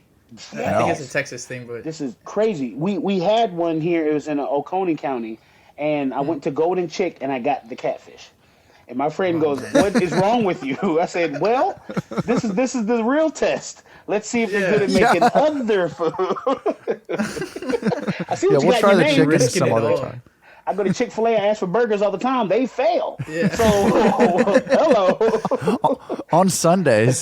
Thank you. I think they actually just started doing burgers like for real. No, No, they didn't. I know they had like sausage one- in the morning or something like that. They have a place. Yeah, there's like one Chick-fil-A that does burgers. Oh No my way. God, they gotta Yeah, perform, man. Isn't Gotta their whole give in. thing like a cow on the side of On the the road that side, says to like eat more thank you? chicken with the sign? Yeah, Yep. he says thank you for not eating me. I don't know, man. Oh wait, trying there's things no out. way. Cow's got to have Yeah, a bite mark out of it's them. only one. Next one you see. It's probably an impossible burger.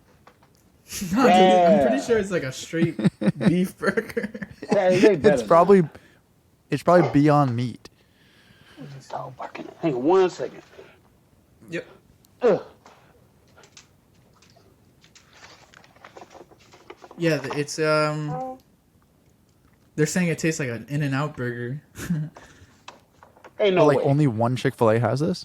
Yeah, it's not an In-N-Out burger. I see what it is. It's so they're like outsourcing and then labeling it as Chick-fil-A. So it's not really a Chick-fil-A burger. It's like another restaurant that's Chick-fil-A technically. Yeah. Oh, secret don't menu like the sound type of this. stuff. I see what's going on Yeah. here. Okay. I got caught in the headlines. So Chris, to will you say. be watching the Brazil card this weekend? Yeah. What's crazy is Hill. Yeah. He hated me. He Really? absolutely hated my guts because I What do was you supposed to mean? fight his training partner in a fight that was gonna be the like his training partner. If his training partner would have beat me, Brent. I want to say his name was Brent something. Brent. Brent something. I want to give him a shout out now because we're all good now. But if he would have beat me, he would have got the call to the UFC. But the UFC was like, forget all that. Chris, come fight Ben Rothwell on 7 days' notice. And I was like, yeah. Well, sure, I'll go fight Ben, So, yeah, he actually hated me for the longest time. And then it took, oh my God, what's her name? I think her last name's Hill, too. Is it Jamil Hill? No. Angela? Angela Hill. Angela Hill Yeah. actually was like, no, he's a great guy. We just talked about you. He actually, we spoke about that fight, and he just da-da-da-da-da. He didn't know your vibe because he knew you thought you hated him. And I was like, hang on. So you mean to tell me he thought that I thought, that he thought that I thought, that he thought, that we thought, that both of us thought? And she was like, yeah. And I was like, man, that's crazy. So now we're best friends, though. But Really? it's wild. Yeah, man. Like, so he was actually supposed to he did this little video. Everybody was doing the whole 90s, you know how the 90s shows used to come in with it's a rare condition in this day and age, and do a little pose or whatever. I was supposed to do that if I was out there at the PI with him, but I missed out. He ended up getting like, I think Curtis Jackson and Ngannou, Forrest Griffin, and like a couple of other guys to do it or whatever. But yeah, man. So I'm actually. That fight is gonna be wild to me, because he just shot up the ranks, and the way he shot up, like the way he knocked out Tiago? no, not Or that. Johnny Walker. Walker.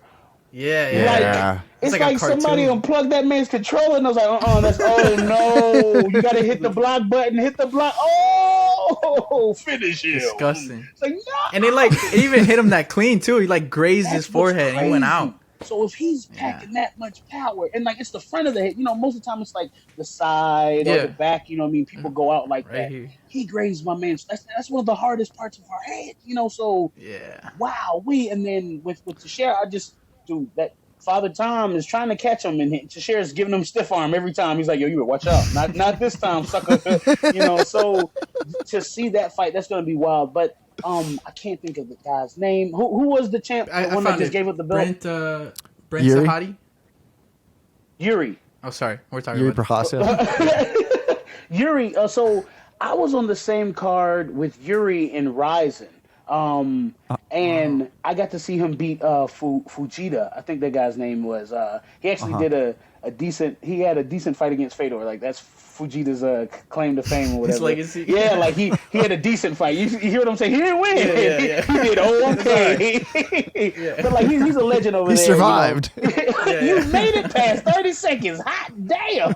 Let's go. So I saw what he did to him, and to see how he is, like that's him. That's not a fake. That's not whatever. Like my man knocked him out, went back to the back, meditated for like 20 minutes with some candles and stuff, and you just like, hey, can we go talk to him? No. Okay, yeah, no, I don't want him to do to me what he just did to that guy. So I'll wait over here, you know. But Really, I really wow. want to see that Jamil Hill and Yuri fight. To be honest with you, like, Yeah. not to push it forward or whatever, but because it's two super young guys that climbed really really fast. Well, I don't even say really fast. I feel like those two climbed the way it was supposed to be. No one came in from another. Hey, he needs to fight because I'm the champion up here and I said so. None of that happened at all. These are just two guys. They ain't got nobody. They didn't have nobody. They made it on their own type thing, and look where they're at type thing. So that right there to me is like I would love to see that. But then hey, again, like I was saying, Glover's got that stiff arm on Father Time right now. So if he can keep him out there, and then like even when he was fighting Yuri, he almost had him until he decided to take it to the ground. 30 seconds. It was like, come on, It was crazy. what are we doing here? That fight was bonkers. It's complete. Yeah. This is such a hard fight to root for one person, because I really want Jamal to get his belt coming. He came from he'd be a first contender series guy to get a belt, and he's been at it forever. But then you also want to see Glover win the belt in Rio and defy, like you said, defy Father Time. It's a hard one to see this guy's gonna win. Yeah, you don't want to see Glover get knocked out in his hometown, which is most likely what is going to happen if Jamal wins. And but it's okay. Like, what's weird is you Paul also want to Craig. see it at the same time. Paul Craig's on the card too, and that's the last person who that's the only person who had Jamal Hill's number. And that one little fluke freak accident, it just took Jamal in the first 30 seconds. And since then, it's so funny because before then I was on the Jamal Hill train, and then right after that, after he came back after physical therapy and everything, his comeback has just been crazy since then. It's just been unbelievable. And I don't know, man, there's certain fighters that when they talk, it's like, I believe everything that this man is saying. And he's one of those people. He is for sure. I'm just that's just you hear everything about it when he's talking about street fights when he was growing up, and you're just like, this is the guy. I want this guy to be our champion right now. Yeah. It almost throws you off at first because, you hear everybody, oh, I'm tough. And then you're like, oh, wait a minute. This guy is actually tough. let me step back real quick. Yeah. Yeah, for sure. He would definitely, if in a room of 9 tough guys, I feel like he'd be the one being coolest and most chill out of all of them. And everybody's looking at him what do we do now? He's also giant too. Isn't he 6'5" or something? He's huge. It looked like him and Glover about the same height. But see, these UFC shoes they give us, they always add about 2 inches to me too. I wear those things everywhere. They're like, oh man, you grew. I was like, yes, I did. I finally hit my growth spurt. My mama always told me I was gonna make it. But yeah, I think I just saw the standoff between them in front of the little. Yeah, dude, I was like, please don't do nothing stupid. Nobody do nothing stupid. Don't nobody do nothing stupid. But everybody kept their composure. So I was like, okay, good. Yeah. We still got to fight so far. Well, I'm excited for it. How do you feel overall about the status of your division? There's some cool stuff going on right now with not cool stuff with Francis leaving, but cool stuff with John Jones coming back. There's just a lot of changes happening. Man, it's with Francis, I'll tell you what, I think the internet's trying to get me beat up because there's 1,000 memes and there's this thing on Twitter right now, the real reason Francis left, and sure enough, my goofy butt pops up and I'm like, y'all, if y'all don't stop, I've stood next to this man and let me tell you something ain't right. That's not human right there. I don't know what they put in his oatmeal when he was little, but damn it, man, I missed out. So, he just ate concrete when he was little. He had to. That's between rocks for cereal, concrete for dinner, man. Just good Lord. But I that Serial Gun and Jones fight is so tough for me because it's I don't want to say it like that, but Serial Gun is what this is gonna sound bad. What Jones wants to be, no, not like type thing, but what Jones has formed himself to become.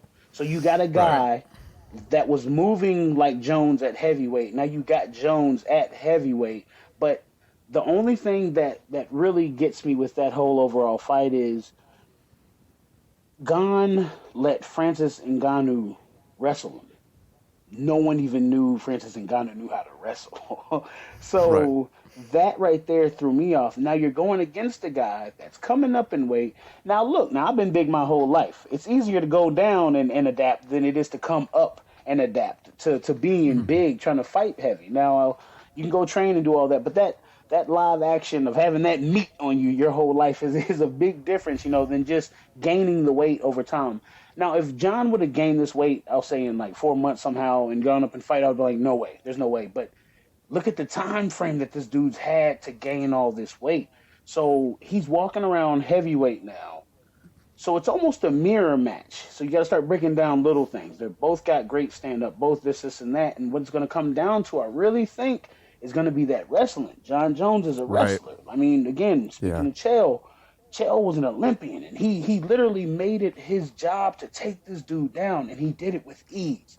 Again, Cormier, weird kind of takedown, but still got the takedown, so it's like he's scoring these takedowns with ease. If Gon is on his wrestling tip, then I think it's gonna be one of those fights to where it's like the who's who of who, like whoever lands that punch, because I've trained with Jones and I know his wrestling is beyond crazy. I trained with Jones when I was fighting overseas, so I was like 300 plus, and this dude lat dropped me like it was nothing. Like I hadn't count ceiling tile since like my first day of wrestling practice, and when he flipped me, I was just like, my tea is gone cold, I'm wondering why. And all I saw was the ground right after it, And he was sitting there, and then he started mocking the elbows, and I was like, oh my God, this is terrifying. Like, this is nuts, And that was him getting ready for Ovent St. Peru. So he was coming down, he was cutting weight. We're talking cutting weight, coming down, and him at just, he was around like 210 at the time, 208. So we're like 2 weeks out, and he did that to me. I'm fresh. Well, kind of fresh. I just got beat up by Alistair Overeem in the other ring, and they're like, hey, Chris, you good? Yeah, I'm good. And sure enough, I get John Jones lat drop next, So like, I know the wrestling's there, and I know wrestling isn't, Gon's thing. Now here we go back to Jones' weakness. Jones has always had problems with guys that are either as tall or taller than him. You look at Guffelston. You look at who was that with the Thor's hammer on his chest? Tiago. You look at Dominique Reyes. Even Dom. Yeah. Dominic Reyes, yeah. So like those guys were all his height and gave him problems. All those were those. Oh, even Ovens. Ovens took him to his first unanimous decision, and I don't know how long. So people don't talk about that one enough. People don't give Ovens St. Peru enough credit. I was actually he's a bad dude. At his first fight ever with his first winning fight ever with XFC. I was there at Tennessee, and my training partner CT Turner, he kicked CT so hard. My man CT's toes started throwing up gang signs. And now we were like, get him out. We got to get him out of there. We got to get him out, So, like, I knew Ovens was special, like, then, So, yeah. What people don't really recognize is he took that man all 5 rounds with a broken arm. Like, my man's arm was broken, So, you were saying Jones was knocking off rust or whatever, but... Boy, on short notice too. Yeah, that was supposed to be DC. Yeah, exactly. Because that was the exact camp. I was there. I was there for that camp for DC, and then no, what camp was that? Because oh my God, Rumble? No, not Rumble. It might have been Rumble, because oh my God, the Cuban soldier of God. Why can't I think of his name? Romero. Romero came in. He came in to help also with the camp and ever. And I would just remember them. No, it was the Ovens card. But like the way Jones was just that whole overall camp, it was scary. But yeah, so like the whole height thing with him, and then Gon ain't tiny, man. I remember seeing him for the first time. I was cutting weight for the New York fight, and I was walking down the hallway. I wasn't like groggy or anything, but I was done. My coach had already pissed me off enough, and I was like, leave me alone. I saw him completely fanboyed out, and I was like, hey, man, first thing I say to this dude, this big giant in the hallway, hey, man, how come you ain't follow me on Instagram? And he looked at me, he goes, oh, my God, man, you're funny, man. Come here. Okay, I'll follow you. What's your name? And I was like, thanks, man. I'm sure he thought I was just like a make-a-wish kid trying to get him to follow me. Because the way he looked at me and how I looked at walking up to him, he was just like, okay. And he's nice enough. He's that guy, too. He would be like, okay, let me help this crazy person out real quick. Get him out of here and go. But, yeah, man, so, like, I think it's going to be – this is one of those ones, like, it's like 10, 10, 10, 10, 10, 9 on this side, 10 on this side, then 9 on this side, then 10 on this side, type thing. So it's one of those fights, as they all say about all of them. It can go either way. Yeah. Chris, when you talk about these guys, like you're talking about you walking up to them, like, being a fanboy and like they're giants, which I totally understand, like in a stature sense, but then you get in a ring with them and you're fighting, you're putting up you're actually knocking some of these guys out. Like, what do you think about, like, when you think about like a future of you climbing the rankings and getting in the ring with one of these guys? Like, because they say like no UFC fighter is scared to fight another UFC fighder, and I think there's what do you think to that statement? Baloney, right? Baloney. I'll tell you what. Even Bruce Lee said you have to have nerves. Like, you have to be nervous going into battle. You know what I mean? Because if you don't, you don't care about it. You know what I mean? Like, if you don't like have that type of emotion with it. So me, one, like, literal sense, all of them are giants. Literally. Right. I'm the shortest heavyweight in UFC history now, so everybody's taller than me. Everybody's always been taller than me. I don't know what it is, though, but when that door closes, everybody shrinks about 4 to 5 inches for me. Like, everybody seems like they're my height. Like, it's like it's no longer a fearful type game. It's like, just be faster than this person. And maybe that's what it is. Like, my speed is what's allowing me to almost seem like they're the, same size as me or whatever. But as soon as that cage locks, I don't see the height anymore. I'm like, hey, we're eye level. All right, I can kick you in the head if I want. It's like, that's all I see. I don't see it as, oh, man, I'm going to have to do a jump. Hoo-wee, I'm going to have to get the Power Rangers ready for this one, baby. But, it's always just a same level playing field type thing, as soon as that cage locks, like, that's I'll cool. say I haven't fought the Joneses and whatever yet, the actual tall fighters, But then again, no, I take that back. I've sparred with Stipe.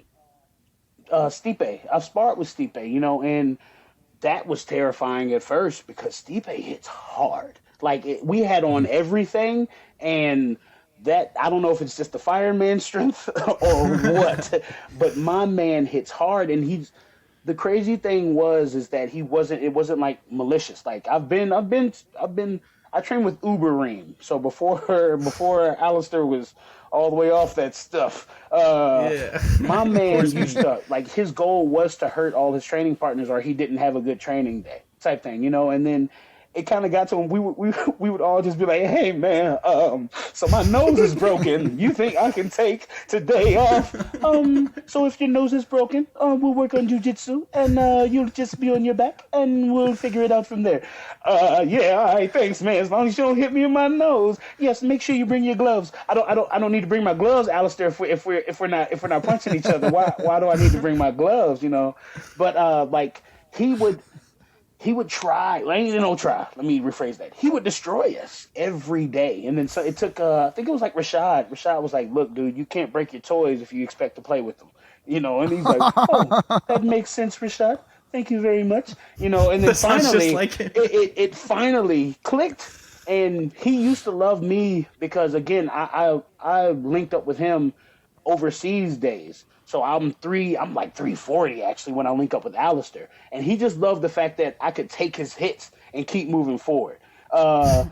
Little did he know, deep down inside, I was like,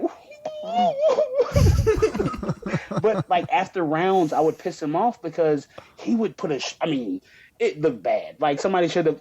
I heard what was it? Throw in the damn towel. Like I heard that all the time when he would go off. But at the end of the round, I'd always be smiling and be like, "Yeah, baby, you ready for another one?" And my little corner coach would be like, "Look, dude, at any time you want to get out of there, you let me know, okay? I got the fireworks in the car. We're gonna set something off, all right? We out of here."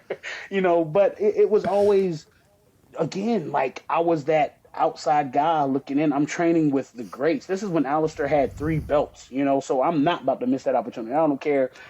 Poke out both my eyes, break my nose, DDT me twice, do whatever it is you got to do. I'm not missing out on this opportunity. And honestly, me training with him changed everything for me. Like I started fighting meaner, like my fights, I'll say not meaner, but I started getting more aggressive. I started being so passive with a lot of it, and it got to the point of this guy's not going to hit me anywhere near as hard as Alistair hit me, and that was it was a beautiful mindset to have, but it also had me taking a lot more punches than I wanted to, because I was like, yeah, I'm tough. Ugh, I'm tough. Okay, wow, I'm tough. Okay, hey, those add up, huh?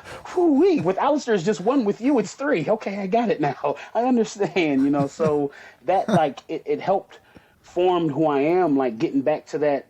It's crazy because people shun the Taekwondo point style, but when you break it down to it, besides, if you leave it to the judges, if you score more points than your opponent, you win, or as Pop say, you want to end it now type thing, so it's like, it gets you to the point, so you either can, I don't even know how to say it. I don't even know how to say it.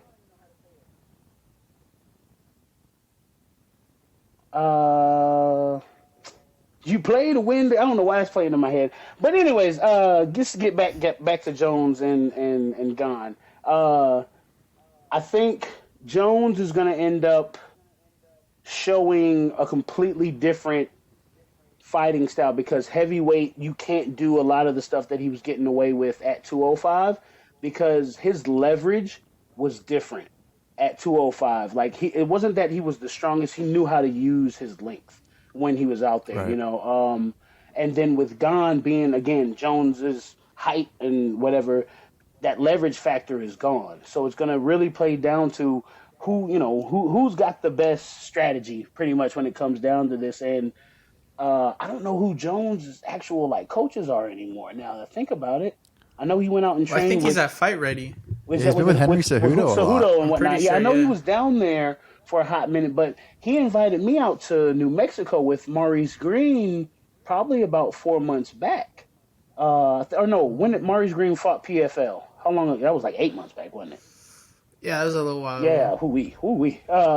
So yeah, when him and Maurice Green were, the crochet boss. Yeah. Like they invited me out there, to go train with, and I swear, life will just find its ways. Like that would have been perfect. What better way to train with one of the tallest heavyweights, with crochet boss, and then to me one of the brightest, in the ring. Jones, the way he breaks down fighters and stuff, and how he studies the game, and he gets to know the fighter before he gets in that ring. So he knows he studies a lot of I don't say weird stuff, because I did the same thing with Gian Vellante. I found out this man had a baby on the way. He's a football coach. He knows stalker type stuff, But that's what I learned that from Jones. You can kind of get a little bit more from somebody knowing what they're kind of going throughout that day. So I knew Gian was going to end up being late to weigh-ins because he had a football game, and I was like, I bet he's feeling the pressure now. Just again, little mind games that you can trick yourself with to make yourself feel okay. He's going to be tired because he's a coach. He's got a new baby. I know what that's like. He's going to be tired. So you start playing those type of games, and if you look at Jones's little notebook that he has stuff in there okay, Rashad is not gonna da da da da da because I know on Tuesdays Rashad goes out and parties type thing, you know. So during that whole Rashad Evans Jones fight, I don't know if you saw when he closed the book on on Yeah. Rashad when he turned the corner. That's the type of stuff he had in there, you know what I mean? Like just picking apart little details and whatnot. So when it comes to like breaking down martial artists, I think Jones he just does that well. Or was it? I don't know. Like that's the thing too. I don't know if it was Jackson and Winklejohn because to see those two work is like it's like Magneto and Professor X, dude. It's oh my god, it's beautiful, man. Like you're just like one wants the destruction of everything and one wants you to destroy it, but do it peacefully, you know, type thing, you know. So it's a beautiful thing. So you had all three of those minds working. Not to take anything away from Jones either, but when you've got those two, you know, those two type coaches with you, you're not gonna miss a lot of times. And you got a specimen in Jones. You got those like it's like some they literally just had controllers on the side of that on that octagon, and anything they told Jones to do, go like you. That there's a video of Winklejohn. No, is it Jack? Yeah, Greg Jackson, talking to Jones, and he goes, "Hey, my friend, I want you to take 5 deep breaths. You're doing very well out there." And it's like, what kind of computer AI system is this? Why is this like? But it was like, it was perfect, like, because you need that kind of positive affirmation, especially during a fight. Like, you know what I mean? Like, if you can get that from somebody during a fight, it's just like, wow, man. Oh, hang on. Dog finally came in. Hang on, let me close this door.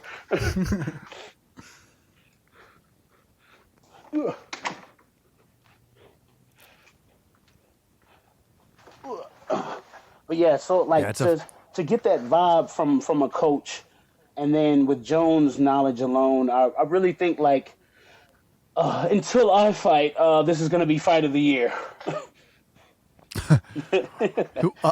I think it's gonna be. I agree with that. What would you say? Because I mean, a win over Jacob Collier, like that's. I mean, he had a lot of hype. Yeah, he had a lot of hype behind him. Not that you don't. I mean, I just think that this probably created a lot more hype for you.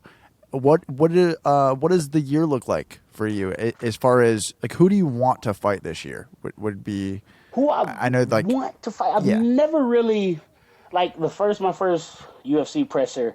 They were like, "You got to say some names," and I was like, "I don't know any names." So I was naming folks like I knew Walt Harris was in the UFC. I'd fought him before, so I was like, "Yeah, Walt Harris, that guy, and Brock Lesnar." And they were like, "What?" I was like, "Yeah, don't worry about it.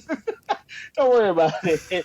But well, just I guess to climb up a little bit more because I mean I feel like it's you go.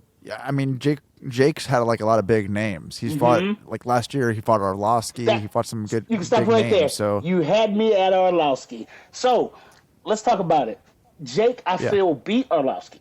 Like if you ask me, I really think he beat him. Like the fight, first round kind of meh, but I gave it to Jake. Second round, more or less Arlovsky doing more boxing and Jake, defending, but still taking a lot of shots. But was it that round he scored that takedown? I think he scored a takedown in round 2 and 3.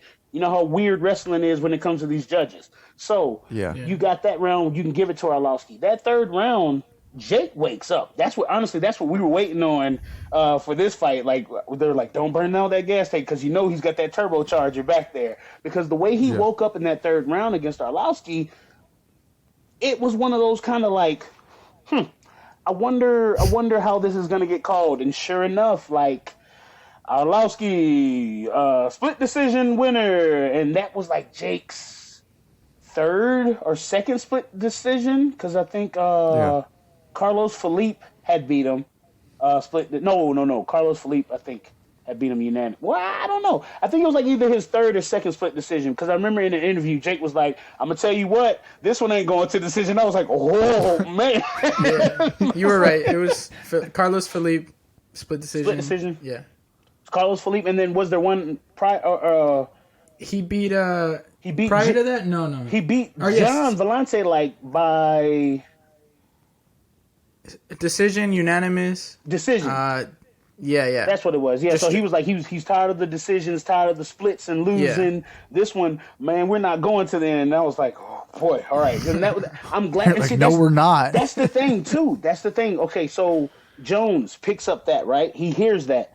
I picked that up and I turned up my cardio. I made sure, like, because I felt like I was doing enough, but you never know. You hear something like that, it turned me into turbo mode even more. I was like, Chris, you can get in 3 more reps. You know why? Because Jake's going to get in 5 more, so therefore you need to do 8 more. And it's like, okay, all right, let me go ahead, get these in. So I honestly think with the push and stuff, and even with the guys and the staff, they're like, Chris, the way you're moving the needle, as they say, the way you're doing things, the fans want to see you.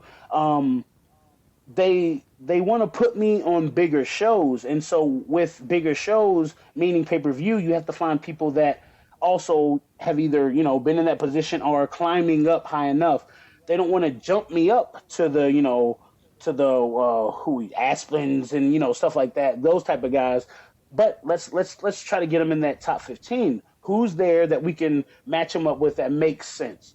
Arlovsky just lost, right?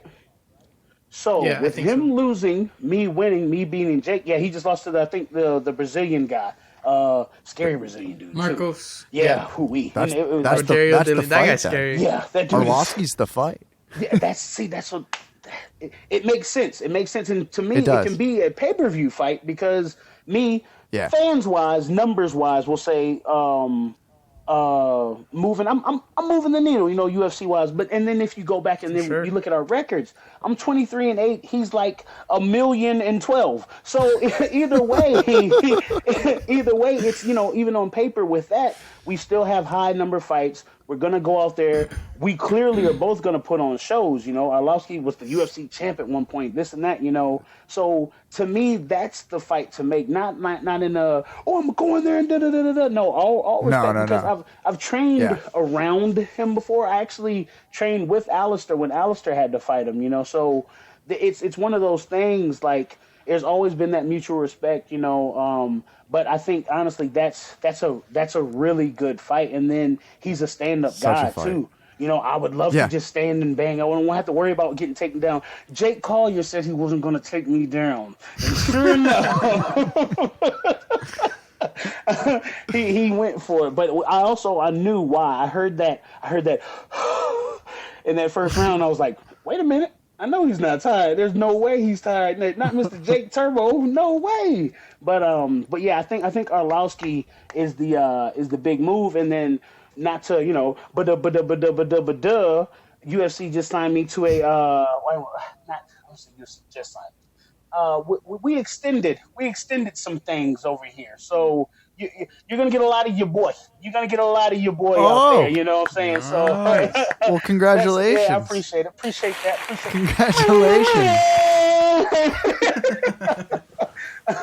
But yeah, man. So like that's the big thing too. And then I told them straight up, I was like, if y'all don't want me to fight and y'all want me to come in and just look, Bruce Buffer gets tired, his throat gets stopped. We can throw a little spin on the ring announcements. Mine's gonna sound a little different now, but I'll bring them out now. I'll bring them out, So one way or the other, I will always be a part of this. I don't want to say like a Forrest Griffin type thing, but you never know. Forrest was from Athens, Georgia. Maybe it's an Athens thing. Maybe we just got. You're a company man. That's it. I'm not hard to please, and I like to please others. That's awesome. That's beautiful to hear, and congratulations. That's I appreciate very exciting. And like I said, seriously, I mean, I love everything from the prelims to the last fight of the night every single weekend. Like that's my little spiritual sanctuary on the weekends. Like I get a lot of, I really just get a lot out of it. And that's the only time I'm ever sitting in front of the TV is for the UFC fights. And seriously, man, there's something very infectious about when you go out there. Like you make even people who aren't like a diehard fan, like you just get people very excited. So I'm happy that the UFC is recognizing that. I love it. I love it myself too. Working out for me. Hey,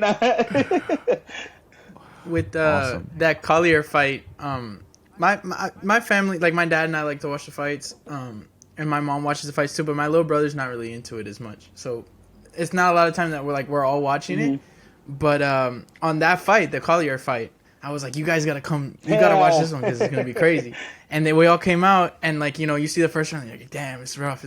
And then you come out, and you start winning the fight, and we were all screaming and like jumping up, losing our minds. And it really did, like, your fights really get you pumped. Like they don't even watch the fights that much, and they were losing their mind and screaming awesome. and rooting. Oh, So man, it's awesome. it was a cool moment. Oh man, yeah, I got a lot of people in trouble that night apparently. Like Yeah. my brother was in the middle of Walmart and he had it on his phone and he's in the checkout line apparently. He was like, yeah. Oh shit! And the lady was like, oh god, cold blue.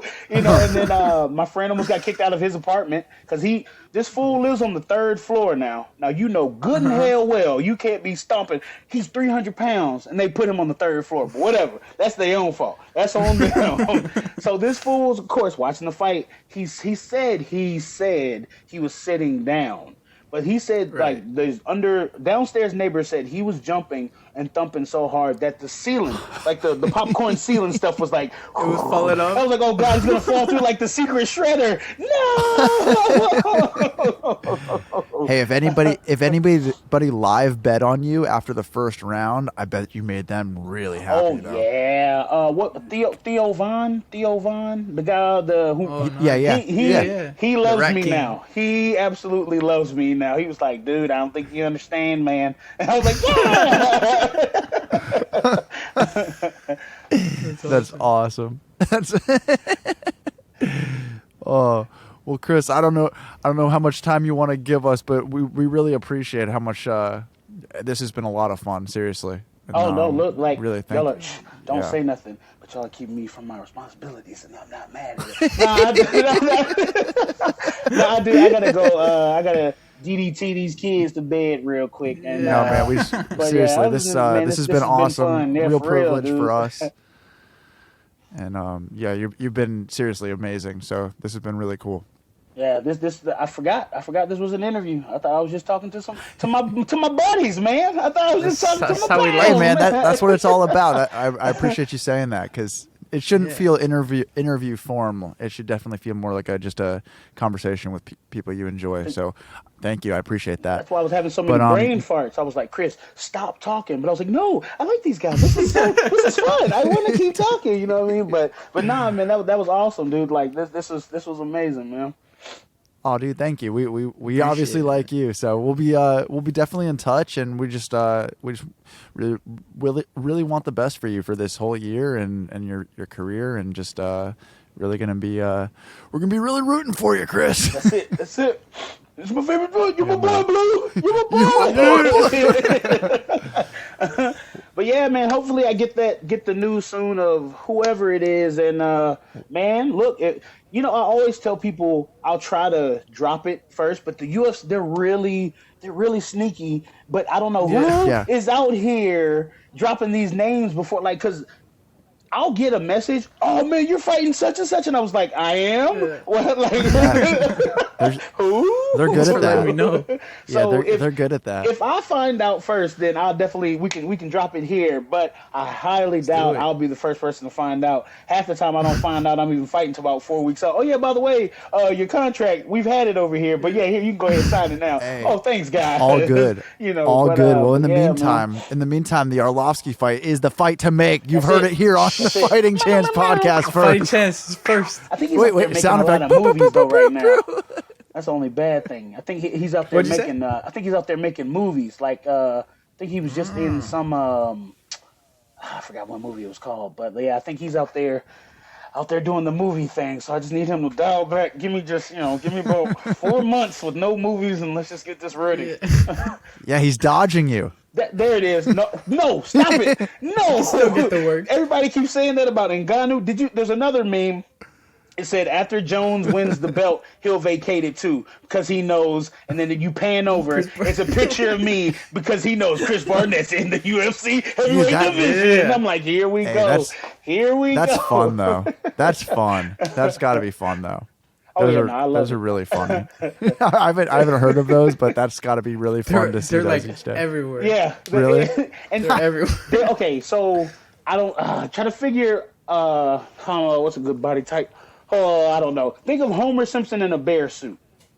There's a picture of me in a bear suit like that, and I'm standing behind Fedor Emelianenko and Vanderlei Silva.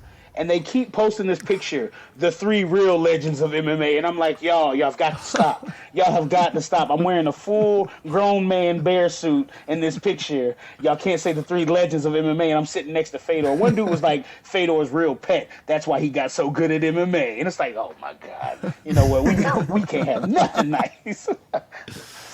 Oh man. Real quick. There it is. That one right there. What a great picture. Oh my God. I want that hat. That was awesome. He's got. You saw Vanderlei's little hat? The little pork pie hat? Yeah, the little fedora. You gotta walk out with that next. Hey, it's a fedora. Forget about it. If I fight New York again, I'll do it. All right, Chris. Well, have a great rest of your night. And seriously, thank you so much for this. And we will be in touch. Awesome, man. I appreciate y'all having me. Again, next time won't take 3 times to get me in. I'm here. It was all worth it, though. It was all worth it. Awesome, man. I appreciate it, y'all. Thanks, Chris. Awesome, man. Y'all be good. You too, man. Too. Thank you so much. Hey! That was the best one of all time. Best one of all time. We can't beat that. We can't beat. I said it before. You know, I love all our guests. I quit. That was quit. Awesome. We're done. We're done. It's all over. Awesome. We just did 2 hours. And it's all downhill from here. You know, this is just at least one more thing if we don't do any more today. Yeah. Last episode, it was tragedy. It was a tragedy. We didn't have our Bleed on Bloodworth soundbite. But I love that the conversation has just ended, and we're just gonna. For anybody who's listened, they need to know. Dude, in Gilbert honor Burns of is about to fight this weekend. Yeah, it's Gilbert Burns fight week, so yeah. Ian Wedrick?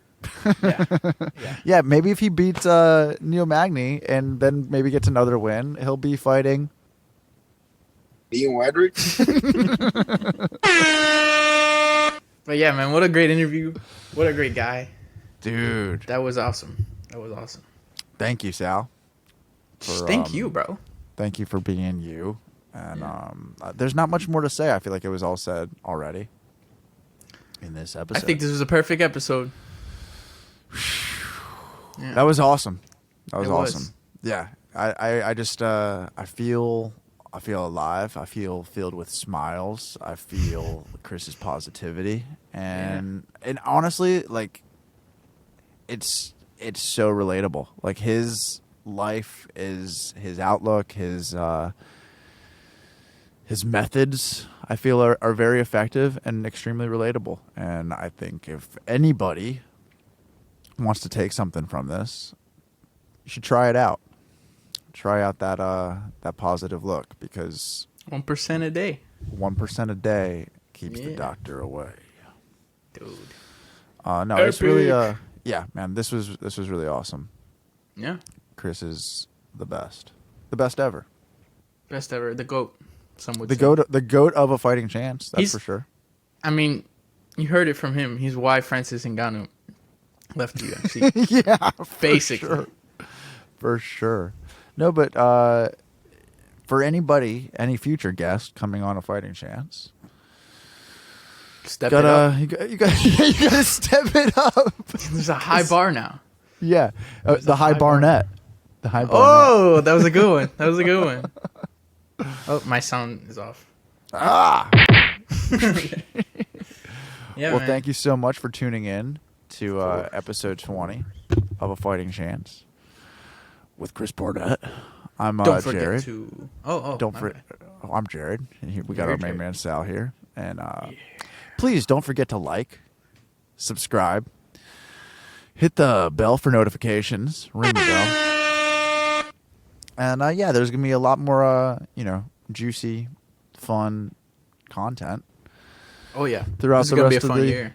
the year, yeah, and For sure. we get more shows like this. We might even have a 2024 coming up. Who knows? Ian Wedrick? All right. Well, we got Brazil coming up, so get excited. Brazil. Thank you guys for tuning in.